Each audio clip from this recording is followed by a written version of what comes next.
천하가 뒤집히고 사방에서 불길이 치솟던 난세의 한복판에서 한 남자가 있었습니다. 그의 이름은 순욱.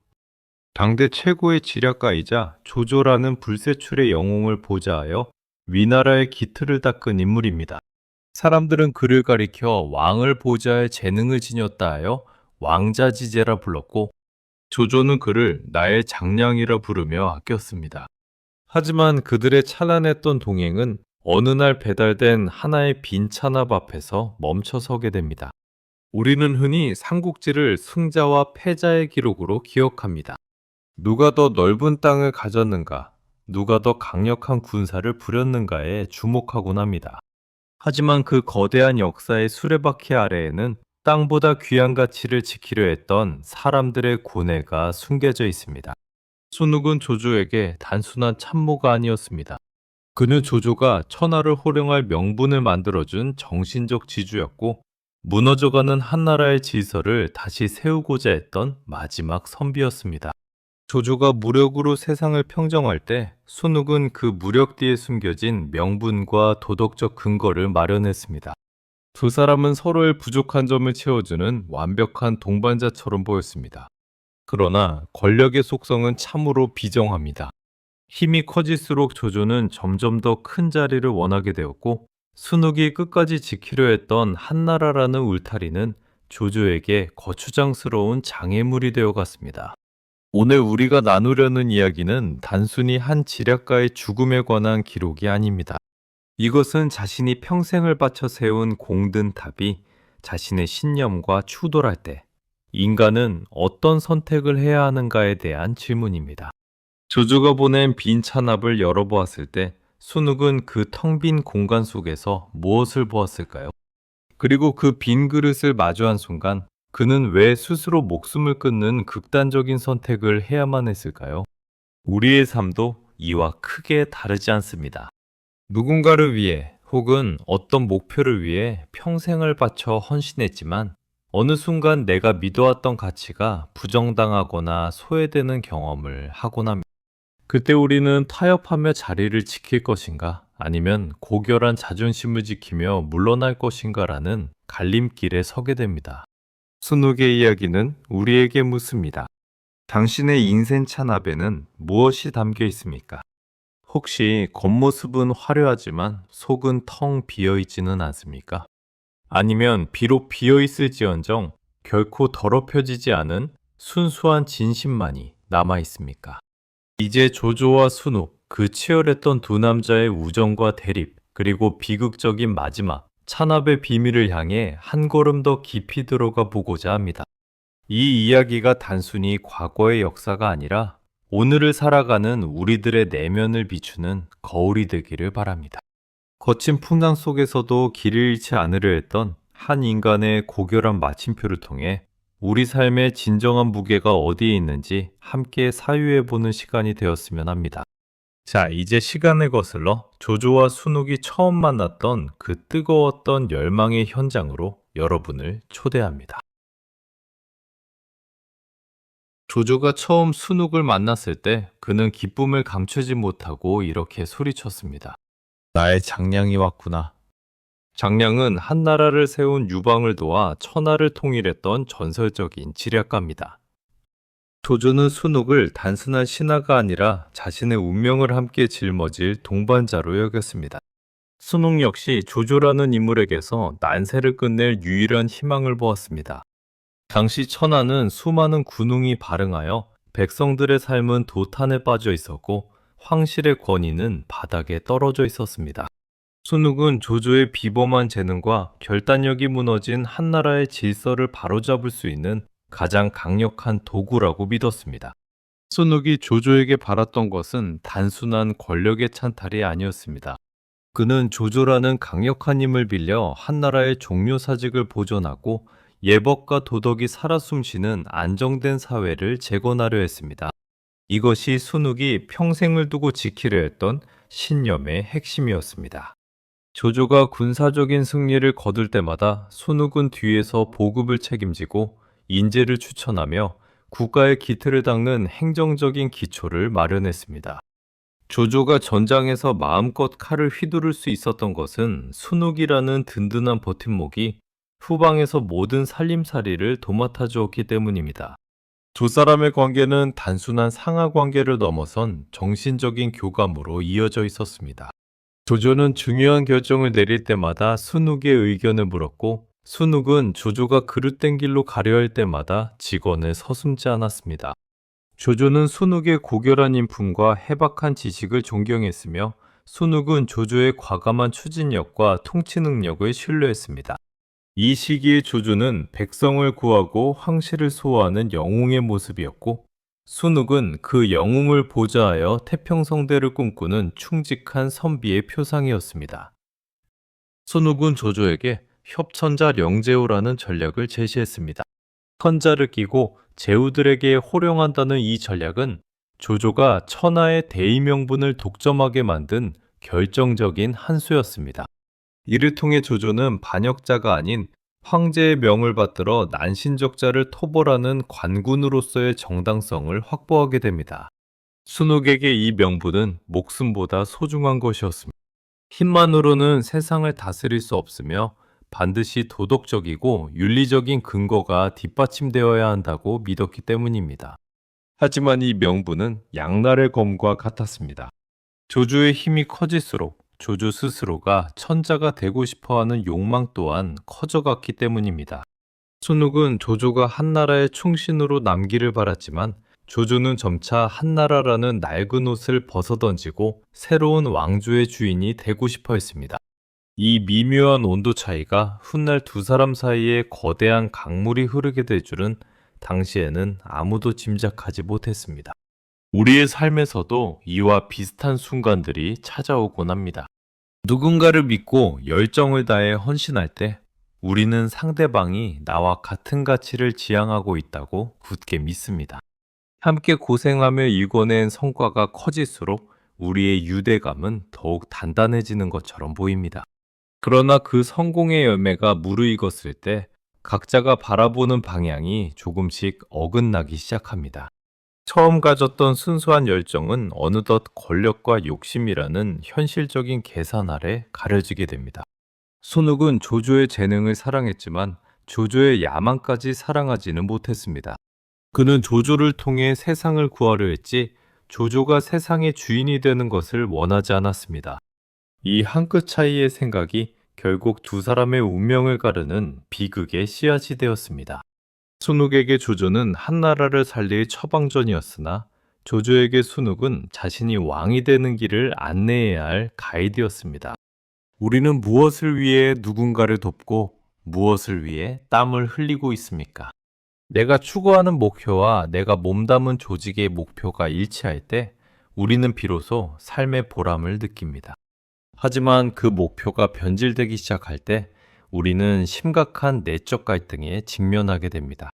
순욱은 바로 그 지점에서 고뇌하기 시작했습니다. 자신이 세운 조조라는 거인이 자신이 지키려 했던 한나라를 집어삼키려 하는 현실을 보며 순욱의 가슴에는 차가운 바람이 불기 시작했습니다. 이제 그 찬란했던 동행의 끝자락에 서서히 어둠이 내리는 과정을 살펴보려 합니다.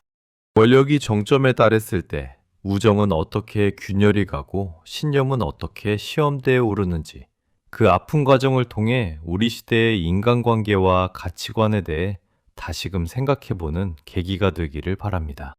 조조와 순욱, 그들이 나누었던 뜨거웠던 대화들이 차가운 침묵으로 변해가는 과정을 따라가 보겠습니다. 세월이 흘러 조조의 위세는 하늘을 찌를 듯 높아졌습니다. 원소와의 관도대전에서 승리하고 북방을 평정하며 사실상 천하의 주인이나 다름없는 권력을 손에 쥐게 된 것입니다. 조조의 공적은 나날이 쌓여갔고, 그에 따라 그를 따르는 수많은 장수와 책사들은 조조에게 더 높은 관직과 명예를 줄 것을 황제에게 요구하기 시작했습니다. 그 결정적인 사건이 바로 조조를 위공의 자리에 올리려 했던 시도였습니다. 위공이라는 직위는 단순한 자기가 아닙니다. 그것은 한나라의 신하로서 오를 수 있는 마지막 경계선이자 사실상 새로운 왕조를 세우기 위한 징검다리와도 같은 자리였습니다. 조조의 측근들이 위공의 자리를 추대할 때 순욱은 단호하게 반대했습니다. 그는 조조에게 이렇게 말했습니다. 당신이 군대를 일으킨 본래의 뜻은 난신적자를 토벌하고 한나라를 보필하며 백성을 평안케 하는 데 있었습니다. 군자는 사람을 사랑함에 있어 덕으로서 해야지 권력으로서 해서는 안 됩니다. 마땅히 겸양의 미덕을 보여 충절을 다해야 한다고 간언한 것입니다. 이 발언은 조조에게 커다란 충격이자 씻을 수 없는 상처가 되었습니다. 자신이 가장 신뢰하고 의지했던 정신적 지주인 순욱이 자신의 앞길을 막아서는 유일한 장애물이 된 순간이었기 때문입니다. 조조의 입장에서 순욱의 반대는 단순한 조언이 아니라 배신처럼 느껴졌을지도 모릅니다. 내가 이만큼의 업적을 이루었으니 그에 걸맞은 대우를 받는 것이 당연하다고 생각했을 것이고, 누구보다 자신을 잘 아는 순욱이라면 기꺼이 그 길을 열어줄 것이라 기대했을 것입니다. 그러나 순욱에게는 조조라는 개인보다 한나라라는 국가의 질서와 선비로서의 지조가 더 중요했습니다. 조조가 위공이 된다는 것은 곧 한나라의 멸망을 예고하는 것이며 자신이 평생을 바쳐 지켜온 대의 명분을 스스로 부정하는 일이었습니다. 이때부터 두 사람 사이에는 차갑고도 깊은 강이 흐르기 시작했습니다. 조조는 더 이상 순욱에게 큰일을 상의하지 않았고 순욱 또한 조조의 곁에서 예전처럼 활발하게 의견을 내지 못했습니다. 한때는 눈빛만 보아도 서로의 마음을 읽어내던 동지였으나 이제는 마주 앉아 있어도 서로 다른 세상을 바라보는 이방인이 되어버린 것입니다. 권력은 나눌 수 있어도 신념은 나눌 수 없다는 비정한 진리가 두 사람의 관계를 옥죄어왔습니다. 우리는 살면서 이런 순간에 자주 마주하곤 합니다. 처음에는 같은 꿈을 꾸며 시작했던 동료나 친구가 시간이 흐르며 각자의 이익과 가치관에 따라 변해가는 모습을 보게 됩니다. 누군가는 현실과 타협하며 더 높은 곳으로 올라가려 하고, 누군가는 처음의 초심을 지키기 위해 멈춰서려 합니다. 이때 멈춰선 사람은 올라가려는 사람에게 걸림돌처럼 느껴지기 마련입니다. 순욱은 조조에게 있어 자신의 과거를 자꾸만 상기시키는 불편한 거울과도 같은 존재가 되어버린 셈입니다. 순욱의 고뇌는 깊어만 갔습니다. 조조를 도와 천하를 평정한 것이 결과적으로 한나라를 무너뜨리는 결과를 초래했다는 사실에 그는 괴로워했습니다. 자신이 조조에게 주었던 그 수많은 책략과 지혜들이 이제는 자신이 사랑했던 조조의 손에 들린 칼날이 되어 돌아오고 있었습니다. 순욱은 조조를 원망하기보다 자신의 선택과 신념이 마주한 모순에 절망했을 것입니다. 그는 조조가 변했다고 생각했지만 어쩌면 조조는 처음부터 그 길을 향해 가고 있었고 순욱만이 그 진실을 외면하고 싶었는지도 모릅니다. 조조 역시 괴롭기는 마찬가지였습니다. 순욱이 없는 위나라는 껍데기에 불과하다는 것을 누구보다 잘 알았습니다. 그러나 자신을 따르는 수만 명의 부하와 그들의 욕망을 책임져야 하는 지도자로서 조조는 멈출 수 없었습니다. 권력이라는 전차는 한번 달리기 시작하면 멈추는 법을 모릅니다. 멈추는 순간 전복될 것을 알기에 조조는 순욱의 만류를 뒤로하고 계속해서 앞으로 나아갔습니다. 그 전진의 끝에 순욱이라는 거대한 산이 가로막고 있음을 알면서도 말입니다. 두 사람의 갈등은 단순히 개인적인 다툼이 아니었습니다. 그것은 구시대의 가치관과 새로운 시대의 야망이 정면으로 충돌한 역사적 사건이었습니다. 순욱은 명분과 도덕을 중시하는 유교적 이상주의를 상변했고, 조조는 실리와 효율을 중시하는 법가적 현실주의를 대변했습니다. 이 충돌은 결국 어느 한쪽이 꺾여야만 끝나는 잔인한 게임이었습니다. 그리고 그 결말은 우리가 이미 알고 있듯이 하나의 작은 나무 찬압에 담겨 순욱의 문 앞에 놓이게 됩니다. 우리는 과연 인생의 갈림길에서 순욱처럼 단호하게 아니라고 말할 수 있는 용기가 있을까요? 아니면 조조처럼 시대의 흐름을 타고 자신의 욕망을 정당화하며 나아갈까요? 정답은 없을지도 모릅니다. 하지만 분명한 것은 우리가 내린 선택이 결국 우리의 마지막 모습을 결정짓는다는 사실입니다. 이제 조조가 순욱에게 보낸 마지막 메시지, 그 차갑고도 고요한 빈 찬압의 진실을 향해 나아가 보겠습니다.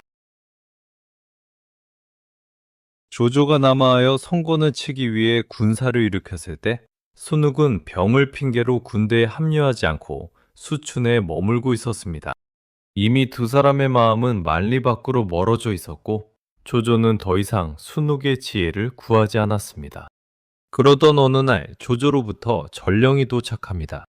조조가 친히 보낸 선물이라며 정중하게 전해진 것은 음식을 담는 나무 찬압이었습니다. 평소 조조는 맛있는 음식이 생기면 순욱에게 나누어 주기를 즐겼기에 겉으로 보기에는 예전과 다름없는 다정한 배려처럼 보였습니다.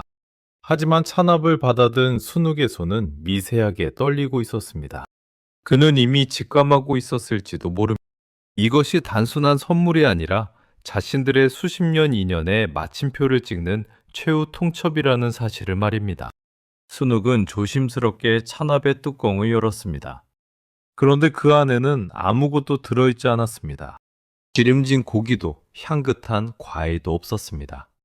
오직 텅 빈 공간만이 순욱을 맞이하고 있었습니다.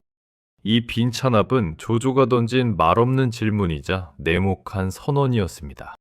조조는 이 빈 그릇을 통해 무엇을 말하고 싶었을까요? 첫 번째 의미는 이제 그대에게 줄 녹봉이 없다는 뜻입니다. 즉, 너와 나의 주종관계는 여기서 끝났으며 더 이상 너를 내 신하로 두지 않겠다는 절규의 선언입니다. 두 번째 의미는 그대의 지혜는 이제 다했다는 뜻입니다. 천하를 설계하던 그 명민한 머리도, 나를 보필하던 그 충성심도 이제는 나에게 아무런 쓸모가 없으니 물러나라는 압박입니다.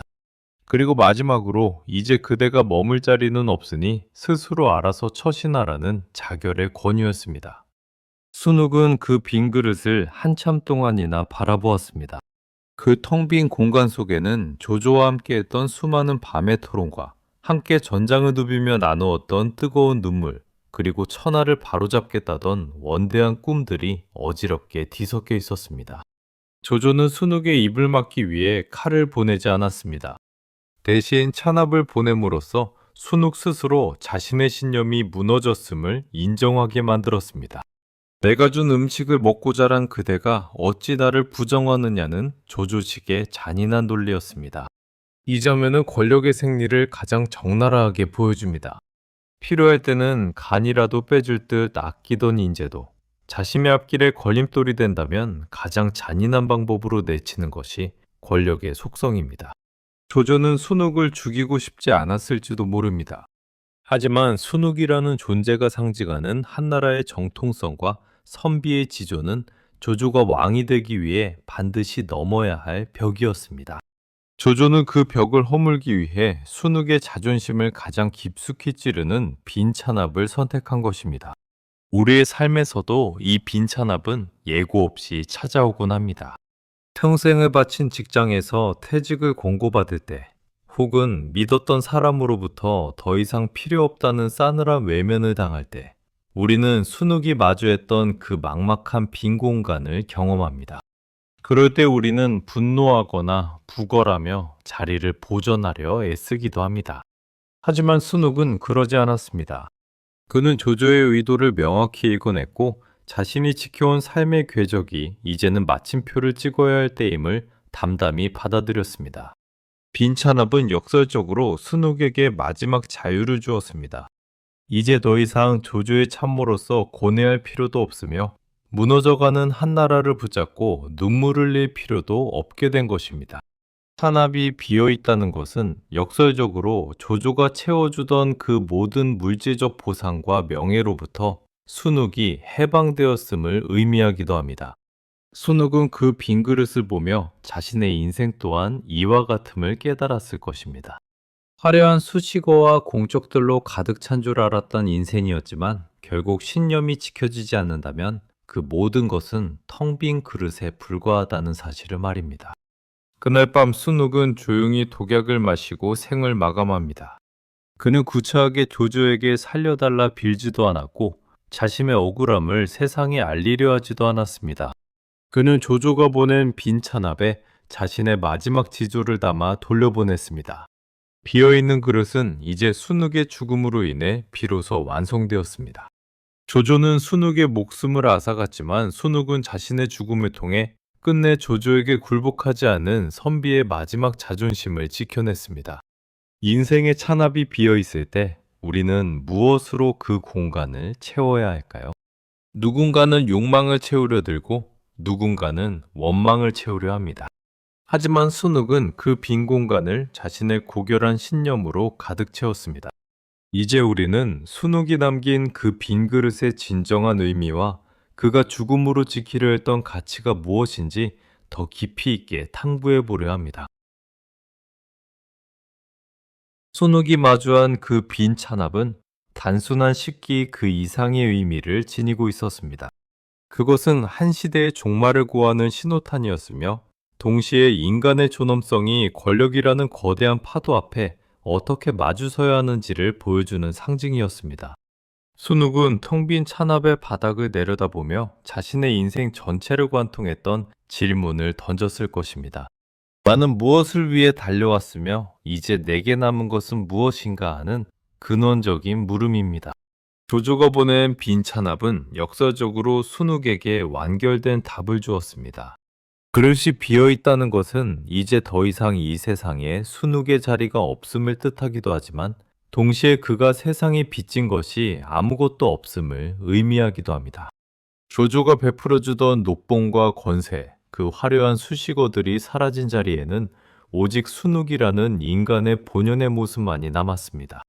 그는 그 텅 빈 공간에서 비로소 조조의 신하가 아닌 한나라의 선비로서 홀로 서게 된 것입니다. 사람은 누구나 자신의 인생이라는 그릇에 무언가를 채우며 살아갑니다.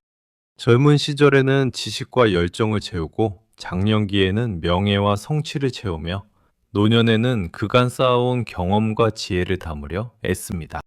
순욱 역시 천하를 평안케 하겠다는 원대한 꿈과 조조라는 인물을 향한 기대를 그릇 가득 담아왔습니다. 그러나 그 결말이 빈 그릇이었다는 사실은 우리에게 서글픈 진실을 일깨워줍니다. 우리가 평생을 바쳐 추구했던 가치들이 때로는 허망한 물거품처럼 사라질 수 있다는 사실입니다. 하지만 순욱은 그 허망함에 굴복하지 않았습니다. 그는 빈 찬압을 본 순간 자신이 지켜온 신념이 결코 타협될 수 없는 것임을 다시 한번 확인했습니다. 조조가 원하는 대로 위공의 자리를 찬성하며 목숨을 보전하고 부귀영화를 누릴 수도 있었습니다. 하지만 그것은 순욱에게 있어 영혼이 빠져나간 빈 껍데기로 사는 것과 같았습니다. 그는 육신의 생존보다 정신의 고결함을 선택했습니다. 더 이상 담을 음식이 없다면 그릇 자체를 깨끗하게 비운 채로 남겨두는 편이 낫다고 판단한 것입니다. 이것이 바로 선비의 기계이며 한 인간이 가질 수 있는 마지막 자존심입니다. 세상이 변하고 주군이 변하고 시대의 흐름이 바뀔지라도 내 마음속 깊은 곳에 자리 잡은 단 하나의 중심은 흔들리지 않아야 한다는 결연한 의지입니다. 순욱은 죽음을 통해 조조에게 무언의 메시지를 던졌습니다.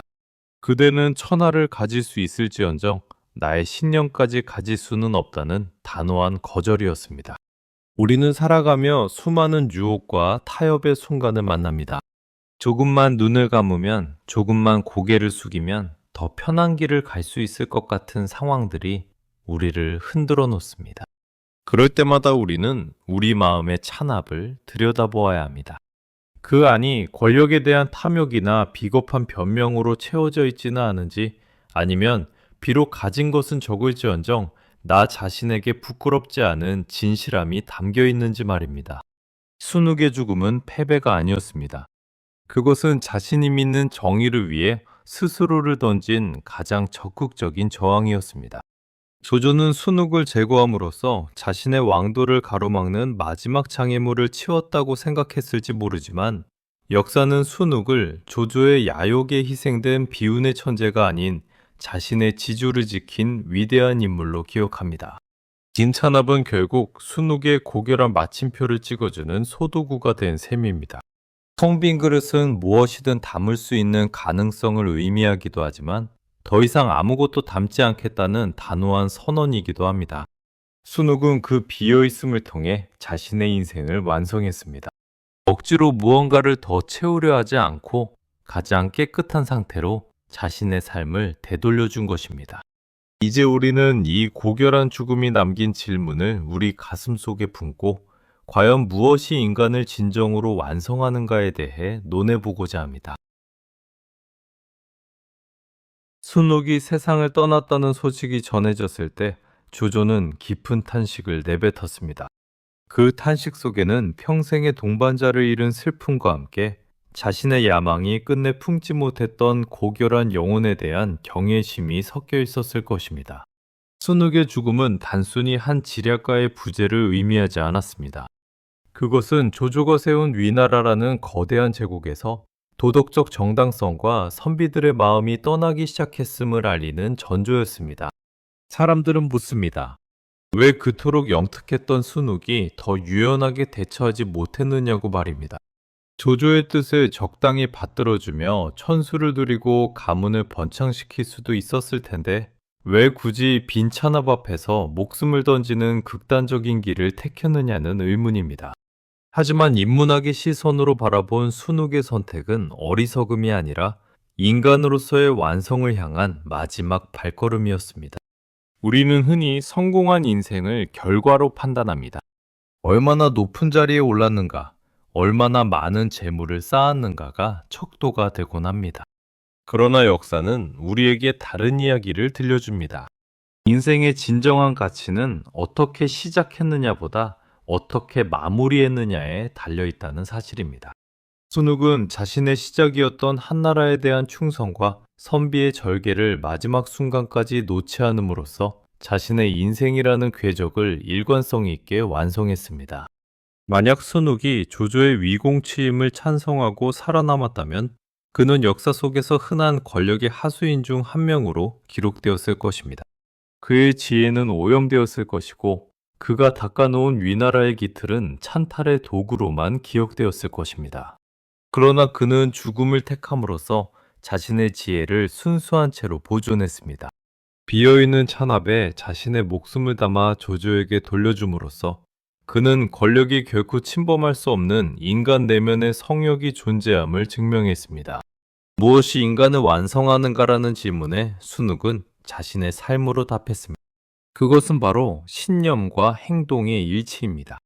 자신이 믿는 바를 끝까지 지켜내기 위해 가장 소중한 목숨마저 기꺼이 내놓을 수 있는 결단. 그것이 평범한 인간을 위대한 인격체로 격상시킵니다. 우리는 현실과 타협하며 조금씩 우리의 신념을 갉아먹으며 살아갑니다. 어쩔 수 없다는 핑계로 시대가 변했다는 이유로 내 안의 소중한 가치들을 하나둘씩 찬압 밖으로 던져버리곤 합니다.